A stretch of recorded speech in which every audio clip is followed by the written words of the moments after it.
हाँ जी फ्रेंड्स, क्या हाल चाल। Welcome with Kritika Sao. तो जैसा कि गाइस आप सभी लोगों को तो पता चल ही गया होगा आमिर जहांगीर का व्लॉग देखने के बाद कि रिज़ा रेहान के जो दादाजी है, जो ग्रैंडफादर है, उनका इंतकाल हो गया, उनका डेथ हो गया है। लेकिन आज का ये जो पॉडकास्ट है, मैं ये चबूतरा मैडम की सच्चाई सामने लाने के लिए बना रही हूँ। मतलब आप लोगों ने ये भी सुना होगा चबूतरा मैडम के मुंह से कि उसने बोला है कि उनकी तबीयत ख़राब हो गई है, यानी कि रिज़ा रेहान के जो दादाजी है, जो ग्रैंडफादर है, इनकी तबीयत ख़राब हो गई है। मैं इस चीज़ को ज़रा क्लियर करके बता देती हूँ कि जब ये लोग मुंबई आ रहे थे तब इनको रास्ते पे ही पता चल गया था, झांसी में ही मालूम चल गया था इन लोगों को कि उनके ग्रैंडफादर की डेथ हो चुकी है। रिज़ा रेहान के ग्रैंडफादर की डेथ हो चुकी है, यानी कि बेटी खाला के जो ससुर है उनकी डेथ हो चुकी है। और ये बात आमिर जहांगीर ने अपने ब्लॉग में क्लियरली बताया था। उसने जो ब्लॉग डाला उसमें उसने क्लियरली बताया कि जैसे ही अम्मा और बेटी खाला पहुँचे थे झांसी, वैसे ही उन्हें इन्फॉर्म कर दिया गया था कि उनका इंतकाल हो गया है, जिस रीज़न की वजह से फिर वो लोग वापस मौदा आ गए, क्योंकि उन्हें इन्फॉर्म कर दिया गया था कि उनकी डेथ हो गई है। लेकिन चबूतरा ने अपने ब्लॉग में बोला कि उनकी तबीयत ख़राब हो गई थी, ताकि कहीं ऐसा ना हो कि इसे फिर से वापस मौदा जाना पड़ जाए। मतलब कितनी बड़ी, मैं ये वर्ड का यूज़ कर रही हूँ, लेकिन सच में कितनी बड़ी कमीनी औरत है ये कि इसे बिल्कुल भी किसी चीज़ का डर नहीं है, किसी चीज़ का भय नहीं है। हमें बोलती है कि ऊपर वाले से डरो, ऊपर वाले से डरो, गुनाह पड़ेगा। तुम्हें गुनाह नहीं पड़ेगा चबूतरा मैडम। एक इंसान जो इस दुनिया से चला गया है, तुम सिर्फ़ और सिर्फ अपने फ़ायदे के लिए, अपने शौक़ के लिए, अपने ऐश और मौज के लिए उस चीज़ को बहाना बना रही हो, उस चीज़ को उसके बच्चों से छुपा रही हो, रिज़ा रेहान से छुपा रही हो, उन्हें इन्फॉर्म नहीं कर रही हो कि तुम्हारे दादाजी का इंतकाल हो गया है, डेथ हो गया है। क्यों? क्योंकि कहीं इसे वापस से मौदा नहीं जाना पड़े। मतलब कितनी घटिया किस्म की औरत है ये। क्या इसका फ़र्ज़ नहीं बनता था कि ये बच्चों को लेकर के मौदा जाएं, उन्हें अंतिम दर्शन करवाएं अपने दादाजी का। वैसे तो खैर बच्चे को कोई मतलब नहीं है, कोई ख़ास मतलब बच्चे को भी नज़र नहीं आता, उन्हें खुद अपनी माँ से कोई ख़ास मतलब नहीं है, तो दादा दादी से तो खैर दूर की बात है। लेकिन फिर भी क्या इसका फ़र्ज़ नहीं बनता था कि ये ले कर के जाएँ और उन्हें उनके दादा दादी से जा कर मिलवाएं, उनके दादा से स्पेशली जा कर के मिलाएं, क्योंकि उनका इंतकाल हो गया था। एक बार वो उनका भी तो ख्वाहिश होगा कि हम अपने पोती का आखिरी चेहरा एक बार देख लें। लेकिन वो बेचारे तो ऐसे ही तरसते तरसते इस दुनिया से चले गए। कम से कम उनकी अंतिम विदाई में भी अगर वो बच्चे जा कर के उनके पास चले जाए, तो कहता है ना कि इंसान का जो आत्मा है वो कहीं नहीं जाता, तो कम से कम उनको ये तो महसूस हो जाएगा कि हाँ, लास्ट मोमेंट पे ही सही, मेरे जाने के बाद ही सही, लेकिन कम से कम मेरे पोते पोती जो है वो मेरे पास तो आए, मैं उन्हें देख तो पा रहा हूँ, महसूस तो कर पा रहा हूँ। लेकिन नहीं, ये सिर्फ़ और सिर्फ अपना फ़ायदा देखती है। इवन इसने बाद में आकर के बोला, जब ये भाभी के पास आ गई, आने के बाद ये बोलती है कि हमें मालूम चल गया, कि हमें रास्ते पे मालूम चला कि उनका इंतकाल हो गया है। मतलब साफ साफ झूठ बोलना, उस चीज़ का शौक़ मनाना, या फिर व्लॉगिंग छोड़ देना, या फिर मायूस हो जाना, ये सब एक्सपेक्टेशन करना तो इससे बहुत दूर की बात है। ये इसने अपना व्लॉगिंग भी कंटिन्यू रखा। ये ऊपर से बुके कार्ड ये सब कुछ तैयार कर भाभी से स्पेशली मिलने जा रही थी। आप लोग इमेजिन कर सकते हो कि किस तरह की ये लड़की है। मतलब मैं तो सोचती थी कि हाँ, ये लोग बहुत ही गिरे हुए हैं, लो क्लास के हैं, लो कैटेगरी के लोग हैं। लेकिन अब इनका जो झूठ एक एक कर के सामने आने लग गया है ना, और इस हद तक अपना गिरा हुआ रूप ये लोग दिखाने लग गए हैं ना, कि अब इन लोग से एक नफ़रत जैसा होने लग गया।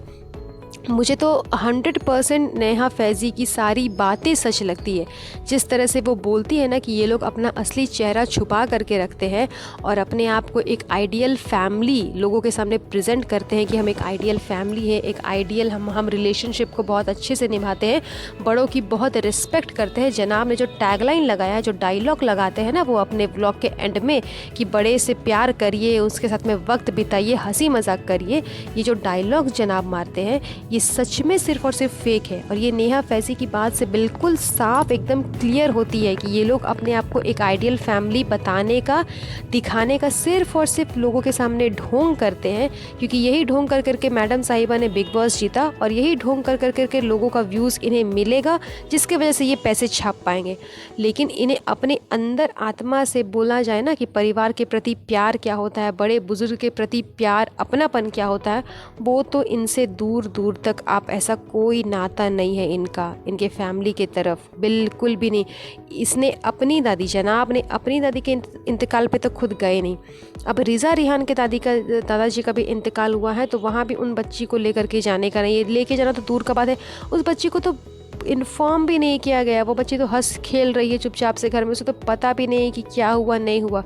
मतलब कितनी बड़ी चालाक है ये लड़की कि सिर्फ़ और सिर्फ अपने आप से मतलब है इसे कोई फ़र्क नहीं पड़ता कि दुनिया जहान में कब क्या हो गया। इतना बड़ा इंसिडेंट हो गया, इतना बड़ा हादसा हो गया, एक इंसान इस दुनिया से चला गया और ये झूठ पे झूठ बोले जा रही है।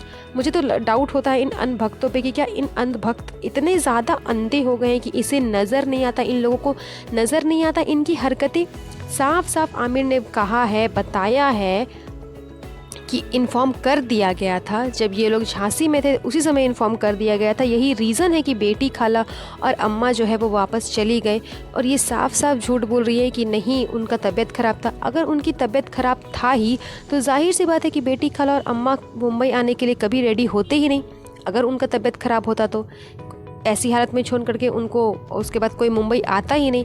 लेकिन उनका तबीयत तो ख़राब था ही, उनकी तबीयत स्टार्टिंग से ही ख़राब थी, लेकिन वो अब इस कंडीशन में थे कि उनका लास्ट कंडीशन आ गया था। और जब इन्हें कंफर्मेशन मिल गई कि हाँ वो अब नहीं रहे, तब ये लोग वापस चले गए। अगर इन्हें वापस ही जाना होता तो ये तो आते ही नहीं कि उनका तबीयत ख़राब है, हम नहीं जाएंगे। लेकिन ऐसी कोई बात नहीं थी। इनको जब ये कन्फर्म कर दिया गया कि हाँ उनका डेथ हो गया, इंतकाल हो गया है, तब जाकर के ये लोग वापस गए। लेकिन मजाल है कि चबूतरा कदम रुके होंगे। चबूतरा अपने कदम और अपने व्लॉग को आगे बढ़ाते चली गई और उसके माथे पे एक शिकन नज़र नहीं आया कि हाँ किसी के साथ में इतना बड़ा हादसा हो गया है, किसी का दुनिया उजड़ गया। लेकिन उसके माथे पे एक शिकन नहीं, वो आराम से ब्लॉगिंग करते करते अपने आगे का सफ़र तय कर रही है और मस्ती मजाक में हंसते खिलखिलाते अपना ब्लॉग शूट कर रही है। मतलब हद हो गई। ऐसे इंसान को क्या ही आप बोलोगे, मुझे तो समझ नहीं आता कि किस कैटेगरी के, किस मिट्टी के बने हैं ये लोग। आपको गुनाह नहीं पड़ेगा, इस चीज़ का गुनाह आपको नहीं पड़ेगा। चबूतरा मैडम कभी सोच करके देखो, जो दूसरे को इतना गुनाह लगवाती हो, गुनाह लगवा दूंगी भैया से, गुनाह लगवा दूंगी, तुम औरतों को गुनाह लगेगा, तुमको गुनाह नहीं लगेगा? तुम जो इस कैटेगरी की, इस घटिया लेवल तक की नीचे गिर चुकी हो कि तुम्हें कोई फ़र्क नहीं पड़ता और तुम सामने से इतना झूठ बोल रही हो। मतलब अंधभक्तों को मैं बस यही कहूँगी कि कम से कम अब तो अपनी आंखें खोलिए और इनकी असलियत जानिए। इतने भी ज़्यादा अंधभक्त बनने का कोई फ़ायदा नहीं। ये आपका कोई लाभ नहीं कर देने वाले, आपको कोई हेल्प नहीं करने वाले, कुछ भी नहीं करने वाले। अरे जो इंसान अपने परिवार का सगा नहीं हो सका, अपने बड़े बुजुर्ग का सगा नहीं हो सका, वो आप लोग का सगा क्या ही होगा। जिसे अपनी फैमिली से कोई मतलब नहीं, जिसने अपनी फैमिली को आज तक अपना नहीं समझा, उनके दुख में सुख में उनके काम नहीं आए, वो आपके काम क्या आएंगे। ये लोग किसी के सगे होने वाले नहीं। इन्हें सिर्फ अपने आप से, अपने व्लॉगिंग से, अपनी व्लॉगिंग की दुनिया से, अपने लग्जरियस हाउस, अपना जहान, अपना मुंबई मौदा, बस इन्हीं सब चीज़ से मतलब है। इसके अलावा आगे पीछे ऊपर नीचे इन्हें कुछ नज़र नहीं आता और किसी चीज़ से इन लोगों को मतलब नहीं। इतने बड़े मतलबी और ढोंगी इंसान है ये लोग। तो अभी भी आप लोग अपनी आंखें खोलिए और कम से कम इनकी असलियत को पहचानिए।